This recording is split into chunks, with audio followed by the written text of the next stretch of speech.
I think being curious, being someone who values learning, being a life learner, I think that is what we are sometimes missing today as we think about college, as we think about higher education. The career element, of course, is of the utmost importance, but so Hmm. is um, being there to ingest all the other components because you're not just learning your particular subject matter, but you're learning about yourself and about your culture, about history, and about other people's as well.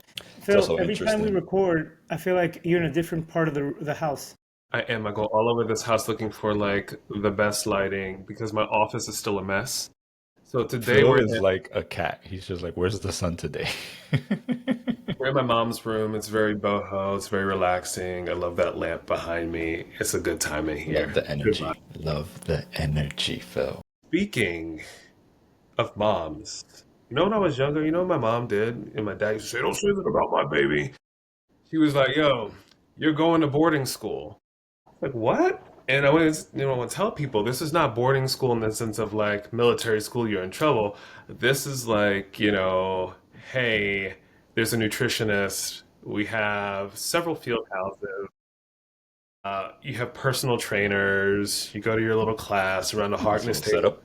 There's a Yo, that nice little sounds like setup. It's, legit. a little Gossip Girl esque situation in Can I get Central a Jersey. can I get a boarding school now? Can we? When can Listen, I let's sign do up for that? a post grad year, PG year, You know what I man. You mean? come in, we're a Hey, little seasoned, I saw that adult summer camps are a thing this past summer. Oh, yes, down for that that. has to be on the list.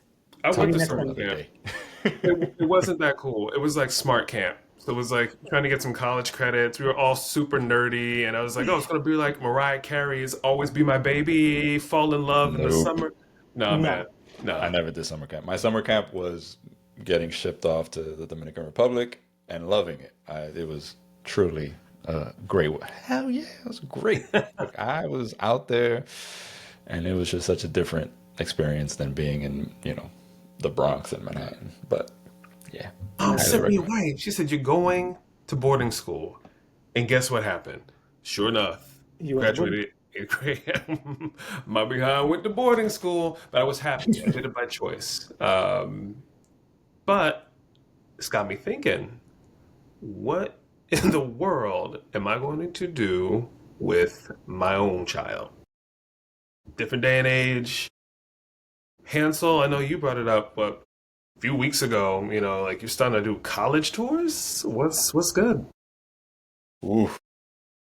Yeah, so that's been all right. So this has been where we have been now.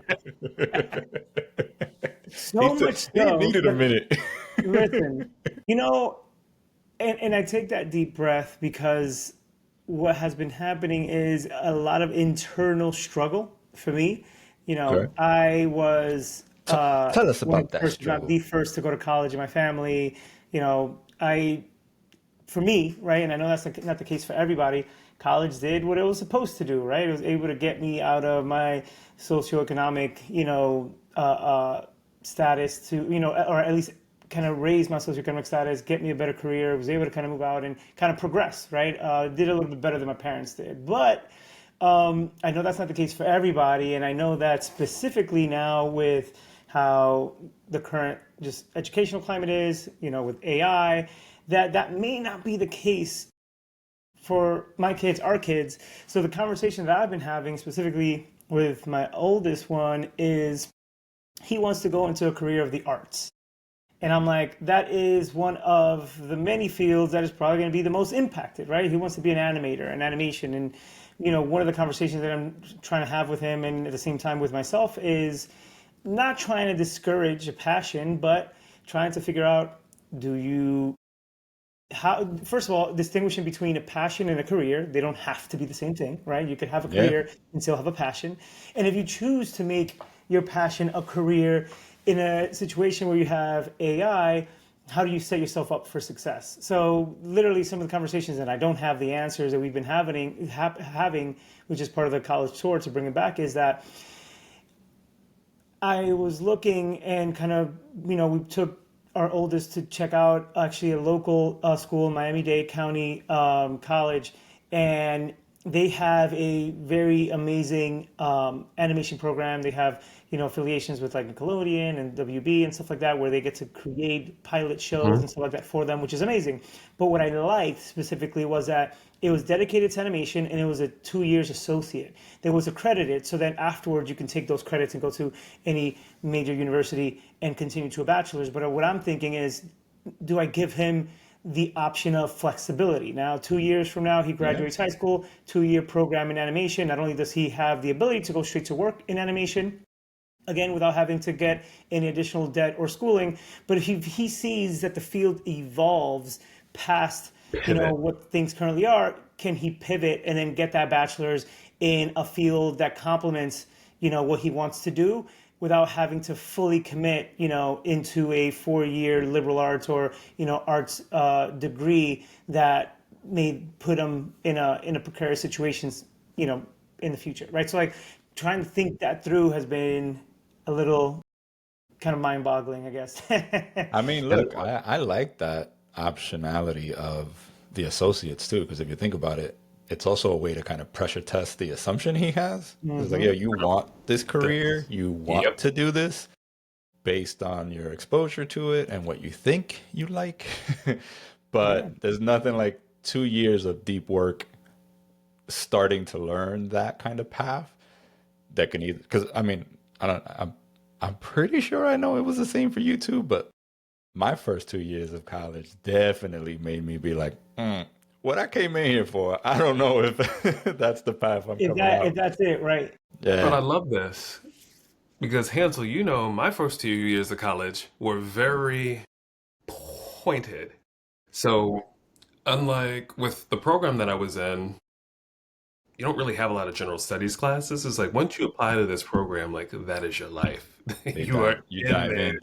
You dive in. This is what you're studying. This is what this looks like in practice. And for the crowd, you were in the hotel school, so it's I was in a very hotel. hospitality. That business, everything from restaurant to hotels, but like really in that service industry space. Correct. I mean, half those jokers went on to banking. A That's couple of crazy. doctors squeezed out there, so a ton of lawyers. But in terms of, I feel like we always say that they trimmed away a lot of the fat that you sometimes get when you are going in for a 4 year degree. And we're like, look, here's the meat, here's the potatoes, you're going to eat this. Get to your junior year, get to your senior year, figure out what's going to work for you. It doesn't have to be this bad, but look, we're going to trim out some of that stuff you don't need. You need to come to us prepared for that. But it got me thinking, like some people need a little bit more time. I need that extra 2 years to kind of figure out, okay, where am I going to land? I thought I wanted to do this, but maybe that's not, the look for me. So I applaud you, for giving at least that option, that thought, because I didn't have it. We're so like you. It was like you're going to college. There's three options in my family, really. You're going to college, you're joining the military and then going to college, or you're picking up a trade and then probably still going to college. There Right, because you was still need a no So certification it's for that trade. all college. right. At some point, you have to further that education, and it's because for many years, it's like one of the few things you can't take away. I can't. You graduated, you did what you need to do. Like that's yours. You owned it. Figure out what you want to do with it.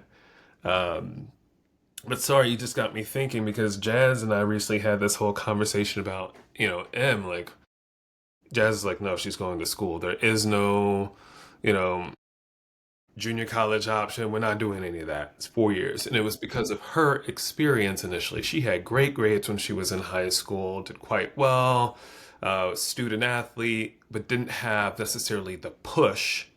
And she said, I kind of just like floundered the first couple years there, where if I had more support, I probably would have, maybe become a nurse sooner or maybe become, maybe gone into medicine as a doctor, opposed to, figuring out, those steps later in my life. And so there's some concern, I think, from her around like, I don't want my child to make the same mistakes that I did, going into it. So it's I rough. mean, and Lo, so I know that we've talked about college in a meaningful way just because even just the financial aspect, right? How much does the finance, impact or should you let impact, right? So, and I know you shared earlier this year. He was like, that's one thing that you wanted to make sure that whether it be, your own kid or any, kid in your orbit, right? Our kids or, cousins and stuff like that, that you communicated to not let themselves be limited by the financial aspect of it. So like, what was the thing that kind of changed that for you? Yeah, I mean, from me, the perspective of I know many people in my life that made, you know, their like college choices purely a financial decision. And it was like, hey, I mean, hell, I'll throw myself on the spot. Hansel was like, dude, come to Cornell. And I was like, absolutely not. Because I don't know how I would pay for that. Like, not happening. Um, so I didn't even apply. And I probably would have applied and I probably would have had some help. Maybe I would have taken out some loans, but like it shouldn't have been, that shouldn't have been the deciding factor. That shouldn't have been the reason why I did it.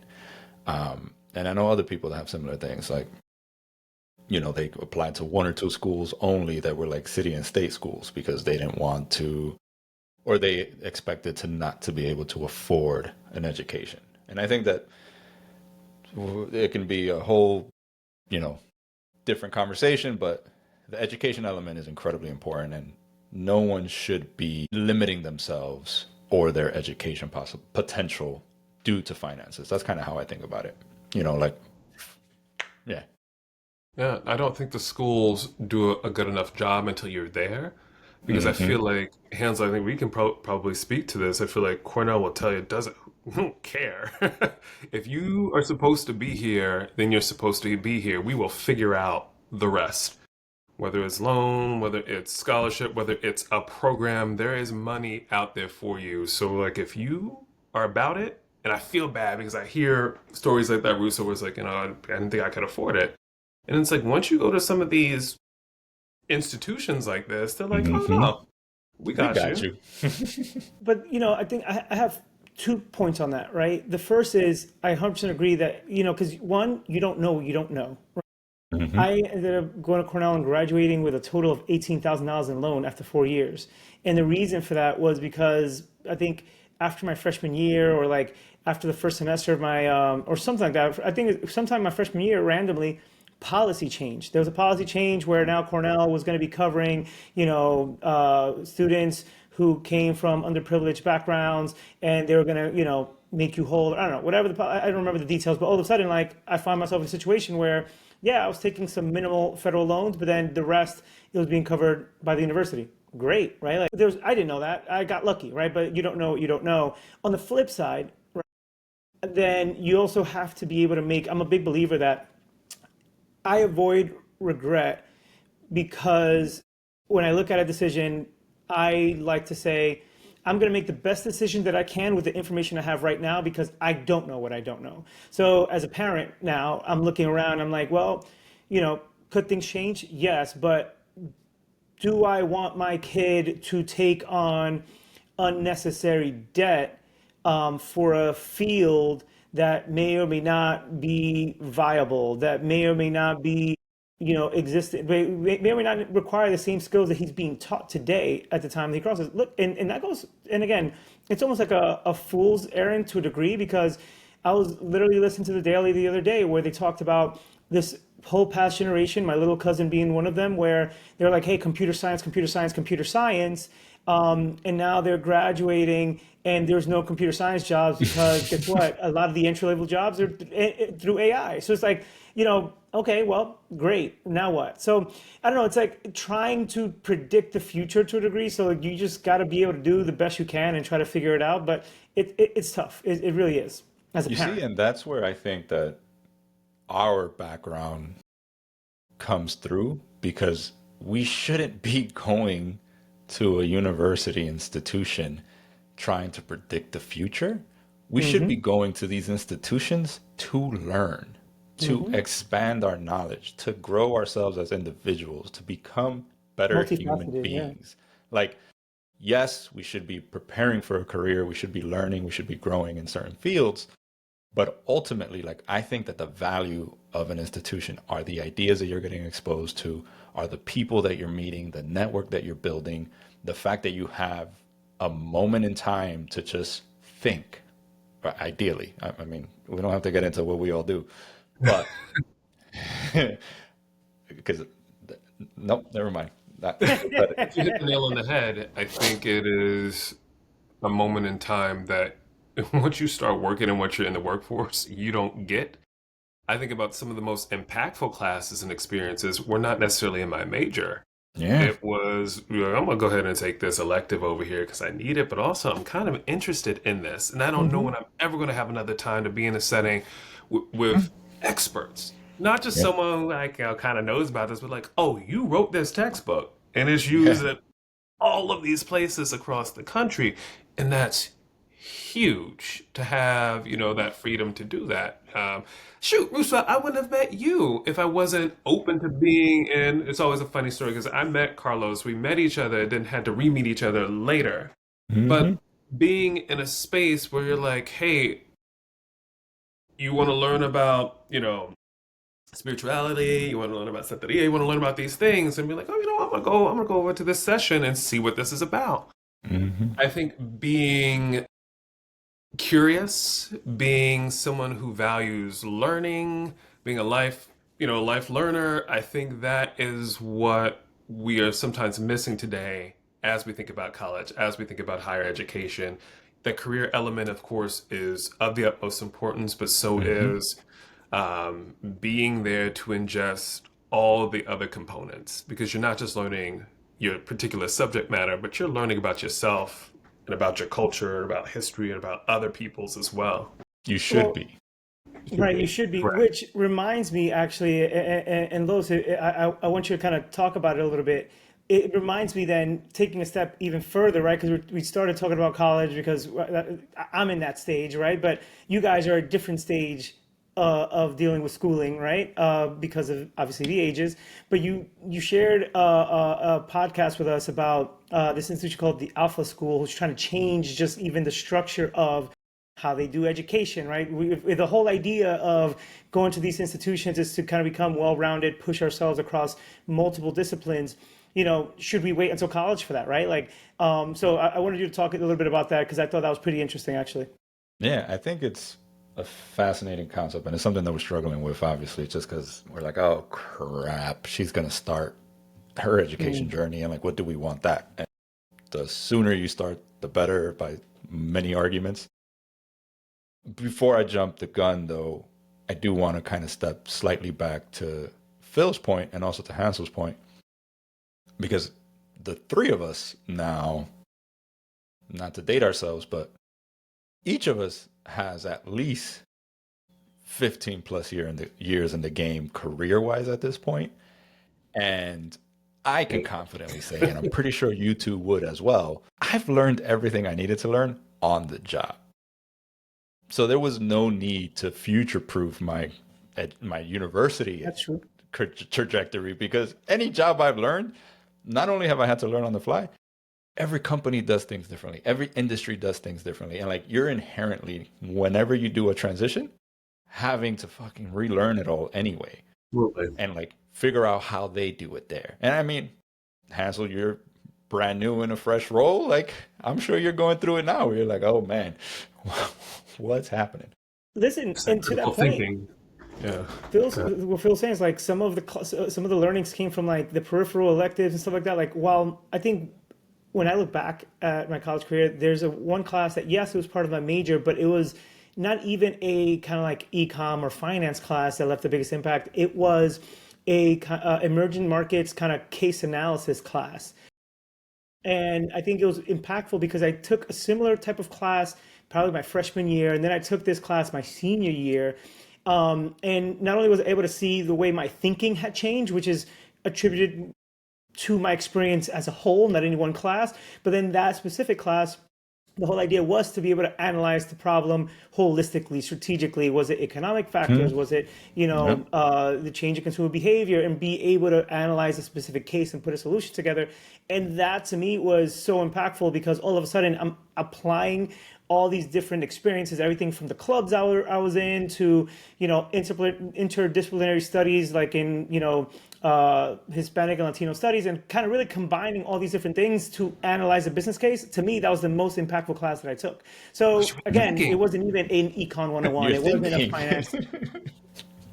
All jokes or aside, but trying you to. were thinking, critically Yeah, yeah, thinking, yeah, how yeah. does all this Correct. Critical thinking. tie together? Is intersectional? Why does this matter here? Oh, okay, I'm putting this aside. I'm putting this all together.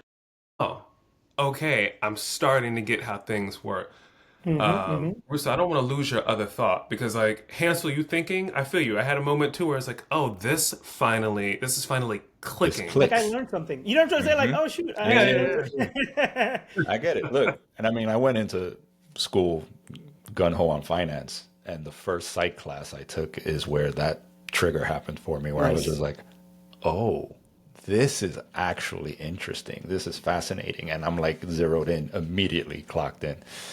But yeah, to go back, speaking of the critically thinking piece, and I'll bring it back to Alpha School, we recently did, because again, what is time? And this all moves so fast.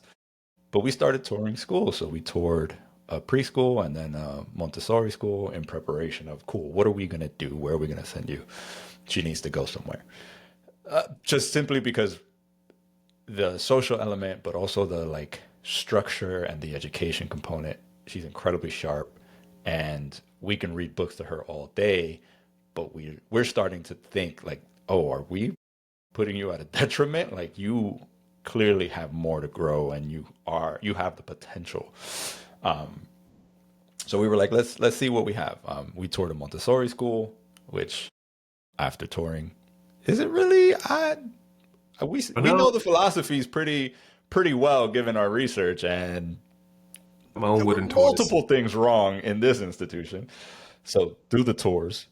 All the new parents out there that are about to enter into the world, if I have a piece of advice, do the tours, come with questions, and like be prepared. Don't let names fool you. I'll just leave it at that. So that school is not it. And then the preschool though, phenomenal, like amazing. The director was amazing. A was immediately comfortable. And on the heels of both of these visits, I heard this podcast. Actually, I started listening to Hard Fork because of Hansel's recommendation, and it just so happened that an episode of Hard Fork. Yep, yep. Okay, I was like, wait, that's not what it's called. Yeah, yeah, no, no, no. You're on, An you're on. episode of Hard Fork highlighted alpha schools, and then I heard a separate episode from NPR's Up First that talked about it as well. And then there was a CBS video on YouTube that talked about it. So like And he's like, yo, clearly what's going on? there's a Right, right, PR right. push happening and everyone's interested. But of course, because it's an AI first school, all this stuff. I am going to reserve any critique because I have not dived in. I don't know the curriculum. I don't know what's happening, but it's a fascinating concept. And it made us pause and think, okay, there's a lot of good here, and clearly it's a very privileged situation because if I remember, it's a $40,000 a year school, and I'm talking about school like K through 12. Like I'm not speaking about a university right now. So, Phil, hold on, I'm gonna bring it hold in. your hold your horses. I see you He's jumping out ready. of your seat over there, administrator, former administrator. Please wait your turn. I will see sometime in a moment. Um, but yeah, so like it's a fascinating concept. Essentially, there are no teachers, there are guides. So I have a slight issue with that because I'm like, you should have some kind of credential, I think, to be in a room guiding young adults. So Children, that's period. A, you know, and they're trying to cram, not trying, they are seemingly succeeding at focusing, I think it was 2 hours of the day, leveraging AI tools. The founder keeps saying Gen AI. I'm not entirely sure it's actually Gen AI, but that's neither here nor there. We're not the experts. But they're using AI to kind of help the students learn at their pace and kind of supercharge the school's learning. And then outside of that, the rest of the day is dedicated to like life skills, thinking about businesses, thinking about all these other things that can help them become functioning adults, which in theory, concept sounds great. It's something that we would definitely at least consider. I like it because then using the AI components, it allows you to learn at your pace and kind of fall down interesting rabbit holes. Like I think it would be a phenomenal way to inspire that curiosity that a lot of times, even in my own experience, was diminished in school, Okay. especially in K through 12. So I think that that's great. The issue is, do I think AI is fully there yet? Do I think we have the expertise in it to properly, like, we have issues with AI in adults. Now think about it for kids. Like, that's where my issue is. And if you have non experts guiding these people on a day to day basis, like, how are you then properly enabling them to know, you know, trust but verify? Don't just take this stuff at face value. Like, that's where my issue comes in with the whole AI in school component. Don't just like, are we teaching kids how to engage with it properly? Are we letting them know, hey, same way that, because I think we did a piss poor job of this historically, like, you should challenge your teachers. You should be able to be like, but wait, why? And like go further and go further. Or are kids going to be primed to like, this is technology, this is AI, you have access to the internet, so you know everything. Not being able to understand the nuance that not everything on the internet is factual or accurate or all that Think stuff. So like it's an interesting concept. I think it's great, but I have a lot of reservations about it. I So, think we so need to Phil, do a hit better me. job of What, getting what, to what you them got in your head on sooner. that? Hold No, on. I'm saying Wait, what? what? No, I was like, Phil, hit me. What was it that you wanted to jump in on the cost No, and the I situation? I think that I think you ended up going there, Russo, which is like, how do we trust the content that we are receiving is accurate? Also, the founder, I haven't had a chance to dig into it as much. Like, does the founder come from an like education background? Like, is this, have they studied? I mean, there are people who have devoted their entire lives to education and figuring out what solutions work best, what doesn't work for students, how can we improve this? And like AI, I don't think is going anywhere, but I also don't trust it to blindly, and especially not for 40 grand. For 40 grand, like, yeah, I went to middle school for about 40 grand. I'd much rather go deal with an old mean teacher, at least with proven methods in a very healthy environment where I did visit, where we did do the work, than just blindly going, hey, here's this new tech, it'll work. So here's what I'll say, and I'm gonna plug in something right now. So the NPR piece that I listened to was phenomenal because they touch on a lot of stuff and they challenged the founder a bit too, and they did reporting.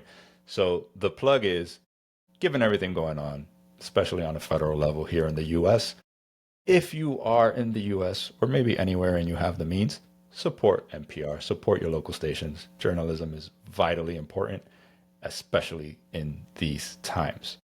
Now, to that point, I'm not going to speak of the founder because I didn't do a deep dive. I don't know her exact credentials. I know she was a frustrated mom because her kid was not getting taught well and then founded this.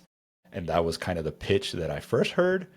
But the NPR reporting highlighted that it's actually a subsidiary of Trilogy Education or Trilogy Technology or something, but they're an ed tech company. So there's then questionable ethics about, cool, so how involved are they? What's their end goal here? What's their plan? What are they trying to like convey? I think they're a K through 12 ed tech company that have like learning software and all this other stuff. So Phil, to your point about that, who's behind this? What's the impetus of it? What's the purpose of I'm it? There's a lot of questions. always question. It's the one time I get a little bit, tinfoil hatty, which is, what does this private company stand to gain from this? Hmm. And they make amazing training programs, but are you training our babies to be great workers? Are you training them to think critically? Like, what's the ultimate goal here? And that mom, I'm like, you founded this, but like, did we talk about IEPs? Did we talk about an education plan for your child? What does your community look like? Maybe you don't have that support. I think there's so many other questions to ask. We went through it when we were looking for a school with M. We got to a similar point. So it's like, hey, we've given you all that we can give you. You need to socialize with other kids, good, bad, or indifferent. We need to get you out there because Yeah. that is what the world is going to look like. And it's been good for her in that sense. Some things you say, you're like, oh, where did you get that from? Don't bring that in our house. And other things, like, it's great. But sorry, Hans, I see you coming there, but I'm like, and also the cost. That's another thing we're not mentioning. It's a cost for us to send her to this school, not 40. Not Wait a 40. minute. But um, It's I close. it's close. I think there's something to be said. I don't think I would never write this off. I am more of the hey, we also need to teach kids sooner about the nuance that's in AI. It's not going anywhere. I just don't want you to be 13 years of age thinking that what you're seeing here is universal truth when it's not. So what I want to jump in is I want to play devil's advocate on this piece, mainly because a couple of things, right? So again, not I didn't do a massive amount of research, but so some of the insights that I do know from the Alpha School was that they are working on rolling out free or reduced cost, schools to serve different types of neighborhoods, which is great, right? And I think it's also important to kind of to acknowledge that I know the term AI gets used pretty liberally, right? But AI has already been part of education for a long time. If you look at tools like iReady, which my kids have used their entire elementary school career, it's just using predictive analysis to then say, okay, if you get these questions wrong, I'm going to reserve these other questions. And it's not, to your point, Carlos. I don't know if it's if their system is truly generative AI. It may be more sophisticated and more improved. It may leverage some generative audio, but I'm sure that at its base level, what it's trying to provide is more individualized learning programs, which at Hmm. that point, again, it's not like it's, again, I haven't seen it myself, but I doubt that it's like literally writing new text and new problems as it goes. It's more of analyzing the response and helping provide some Hmm. generative support when they Yeah. need to answer a question.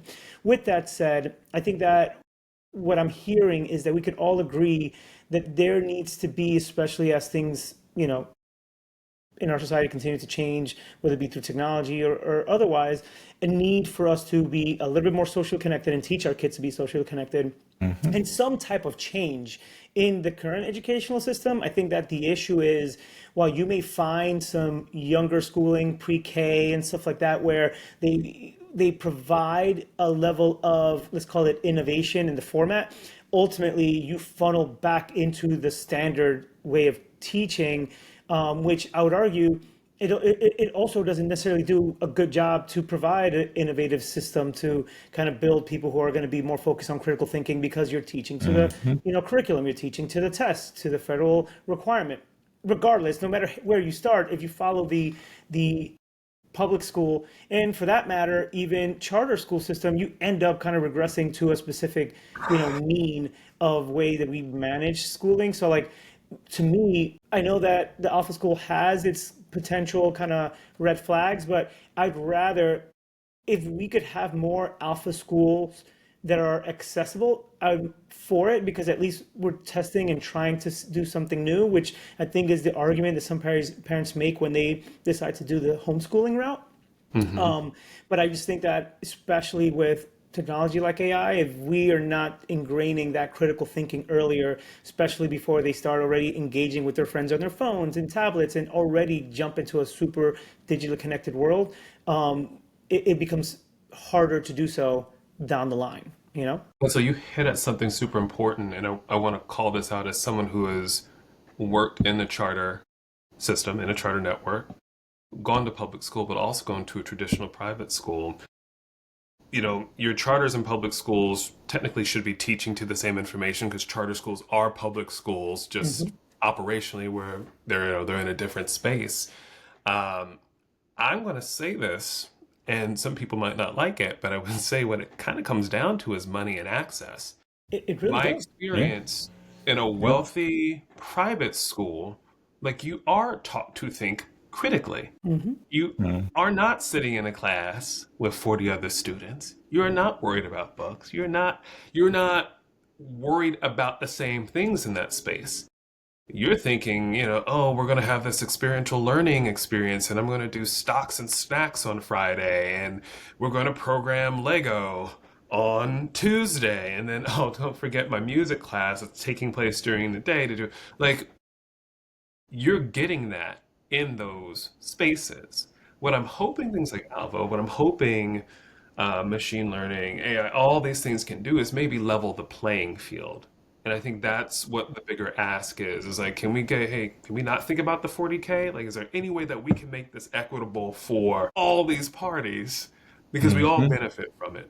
But you definitely got me thinking, about it. I like once again haven't done a deep dive into them. They have some really bright people that work for the company. This is not a promotion for them or an ad. But I think all of us a little bit, we are skeptics at times, and like we want to ask those questions. How does this work? What does this actually mean for the greater good? Back to my original point. For me, it always comes down to it is a financial thing. Not better prepared school districts, you're just not having the same conversations. How you're educated is just different. Therein lies the problem. Mm-hmm. And I think that the equitable point is kind of the main ticket on my side, because if we are truly going to champion this and going to say, hey, this is the way forward, this is what the future, this is where we're heading, all right, so is it going to be the same thing that it has always been, which means that those that have access and those that don't get left behind? That makes me feel like this is less the future and less the way to go forward. I also feel like I'm all for, again, in theory, and the concept I think is great. But one last point that I'll mention is how in the reporting they identified that the second half of that school day, where they're thinking about their life professionally and careers and businesses and what they're going to do, and they're coached on creating businesses and starting businesses. All of the businesses that are being started are AI first and AI focused. And I think that that's telling of the kind of environment that they're in and the kind of guidance that they're getting. Because yes, it's going to be a big component of the future, and that's what we should be learning, and we shouldn't want anyone getting left behind about it. But not everything has to be AI first. Not everything has to be AI focused. And I think that similar to kind of how our schooling, gently or ungently kind of shoehorned us into having a specific path in mind, or having a specific what the success looked like for us view of the world. What are we doing to this next generation? And can we try to not do the same thing again? Can we try to not repeat those kinds of things? Those are the kind of questions that I'm asking from a education perspective for our kids. So then, big picture. Are you did these school tours? What are you leaning to? Like, and not necessarily like what schools, right? But like, where's your head at specifically as far as selection criteria right now, right? Like, and have you thought anything else above just, let's call it, pre-K, right? Or you just right now not even, you haven't even gotten there. Yeah, so I mean, we're thinking Can about I, pre-K just because that's what's on the horizon. Oh, go for it. one more thing for you though. There's also financial component, and there's Oh, of course. also a component related to paying it, but also your ability to do your job, your Monday through Friday. So I also want to throw that into the ring with Hansel's question of like, how are you making this decision? Yeah, so from my perspective, I think that what we're looking at is where can we ensure she's in an environment that's going to challenge her and kind of allow her to, like, we're not looking for babysitters, like Yep, if yep, yep. that's what we needed or wanted, there are definitely more You can have someone in home. options. Yeah, exactly. Like Right. I'm Right. not looking for you to just babysit the kid.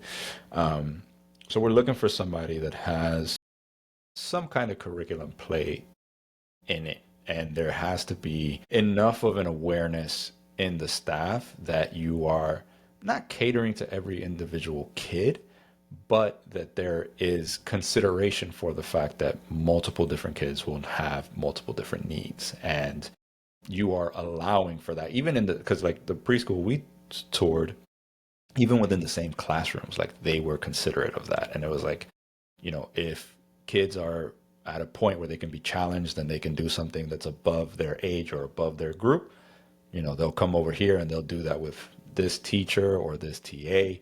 Then the rest of the class or whoever else will go on this. And like that kind of consideration, I think, is important. So I think that's kind of the criteria that we're looking at is like, hey, do you have a curriculum? And also, are you looking to challenge these kids, or are you just looking to kind of babysit them 9 to 5 or 8 to 7 or whatever it is? And that then that brings into question, okay, well, is that what we want? That's from the right now element. From the future element, I think that we are open, and I'm not, again, super skeptical about things, and I try to have a balanced look at things. So I'm not saying something like alpha wouldn't be an option. I would just have a lot of questions about what's the curriculum like, what's the guidance like, what's the educational environment like. I would prefer her to not have the kind of K through 12 education I did. I mean, Rice was phenomenal, Hansel. I think it had a lot of positives, but I think you would agree with me that there was a lot of cons too. Agreed, agreed. Um, and that's kind of what my K through 12 was. It was like there was a sprinkling of like really dope things that I learned, and then there was a lot of like, oh, Jesus, that was questionable at best. So I think that there's a lot more conversations to have, and I don't have a crystal ball, and I don't pretend to, so I have no idea what the future holds, and we're fortunately a few years away, but also I know that comes right around the corner. But we'll see when that time comes to like make those decisions and start getting her into programs. It's like, cool, what's going to be available to us? Future thinking from our perspective, like if she wants to do college, we want to be able to provide that opportunity and that access. But we also don't believe that that's the end goal. Like we also don't believe that that's the end game. Like there are other paths, there are other ways for you to be challenged and grow and get an education. Like one thing I didn't get to do that I think would have been phenomenal is like take a leap year. Just take a year Mhm. off. You've done 12 years of schooling and then you jump right into another 4 years to start, depending on if you're going to do an advanced degree or not. Take some time off. Like I tried if that. we are able to provide her with the ability to just take a year off and not have any worry or concern, financially or security wise or any of that, I think we would have met our goal in terms of like education. What I about you, would say Phil? I am where you were, Russo. About 2 years ago, maybe a year and a half ago. So much so that we've considered it's a big conversation right now moving back east. Why? Because I'd like to give her access to what I had access to, because it was, I think, compared to what I'm seeing, a much more fruitful experience in terms of like nurturing the individual. How can we give you the tools that you need, your little behind needs, in order to be the best version of yourself? So much so, like I said, we were like, do we need to move back east? And I think that's sort of what it's been like. Do we send it to your school? Can we get into your school? Shoot, what does it cost? I think we found a good home where we currently are, where there is a good curriculum, where there are teachers who I think are seeing the students for who they are and kind of keen on what they're bringing to the table. But we're already starting to think, okay, what does middle school look like? What does high school look like? Hmm? And although there's more than one path to sort of get to where you want to go career wise, I'm always a big proponent of let me give you the biggest leg up. I didn't go through what I went through. Your mom didn't, my grandparents, great grandparents, aunt and uncles, so that you would have to go through the same struggles. So no, I'm a firm Hmm. believer. Like, no, if I can make this easier for you, then hell yeah, I'm going to make this easier for you. And you want to go to the best school, well, then we're going to figure out a way to make that happen.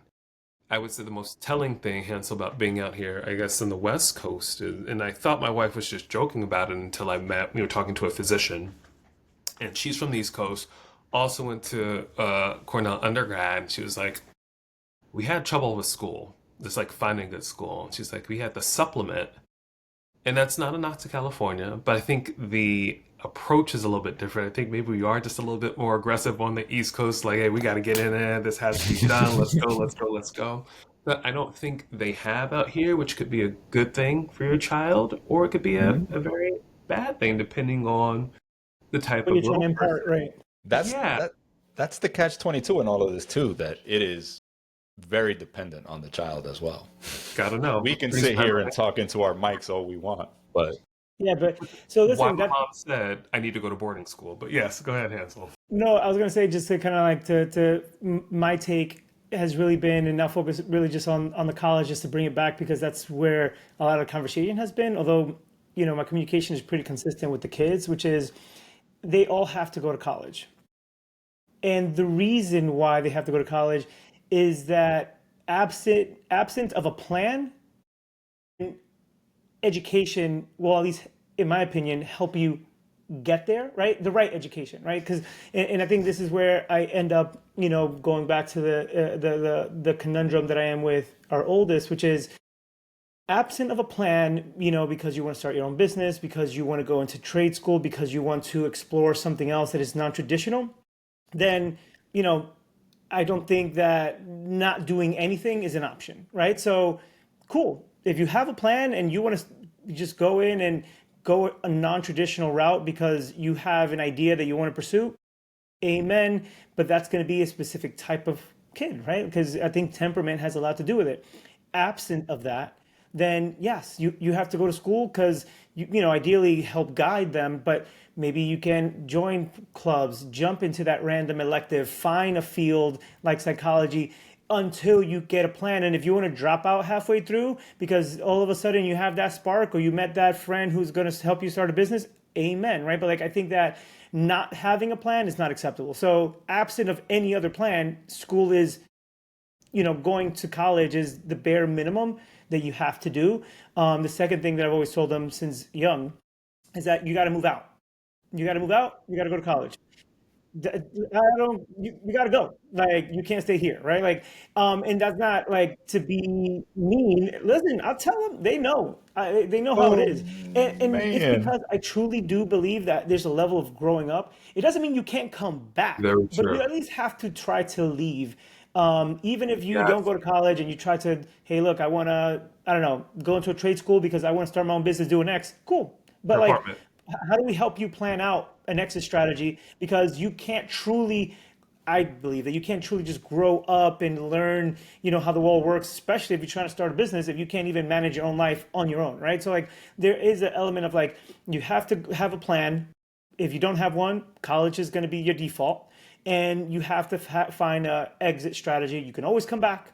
You can always, whatever you need, but you at least have to make that attempt of leaving the nest for however short of a period, so that you can see what the world is like, and it kind of provides a different point of view. So like that's where where I've netted out. And then the last thing I'll say that is, that's the oldest.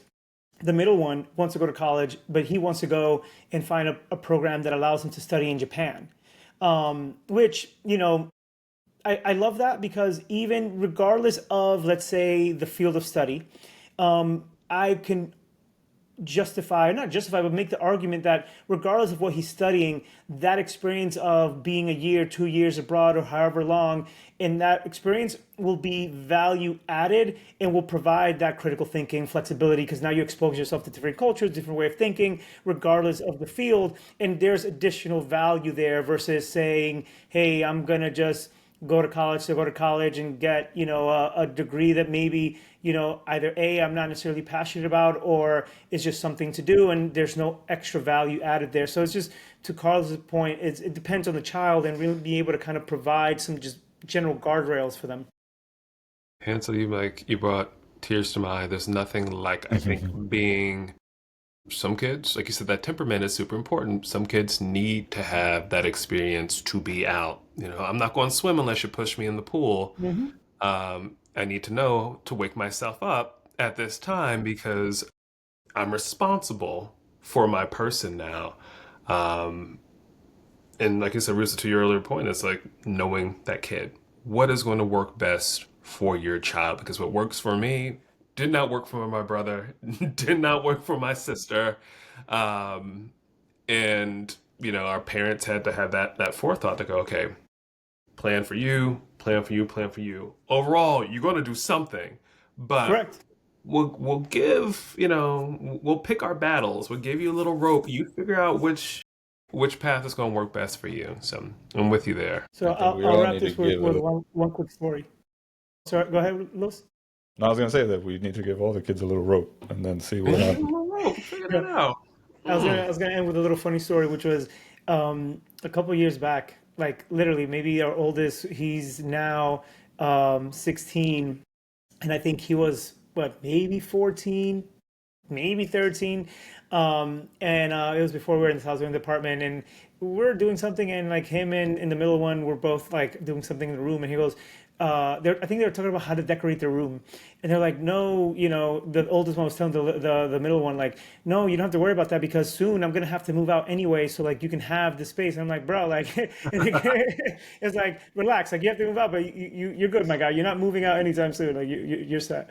But I just thought that was hilarious. It's like I've been telling them, just I rather them expect it, and even if it doesn't happen year one, and like obviously there's we're parents. We're just not going to be like, well, out the door, but Hansel's out here mentally prepared stressing out for an the challenge, 8-year-old. right? I know. It's like I gotta get a job, go to True, college. that's funny. Bro, can you just tie your shoes, okay? Just that's all I need you to do right now. That's what I need you to focus on. Yeah, man. Well, we'll see what happens. Time will tell for sure, because I don't think any of us knows College. what the future has. But Yeah, the man. one Well, thing this I is. think the three of I want us to hear from the can audience. agree. Yeah, Yeah. no, I think the Yeah. three of us do agree on like the importance of education. And that's the Yes. sum of it all. Is like Yeah, read.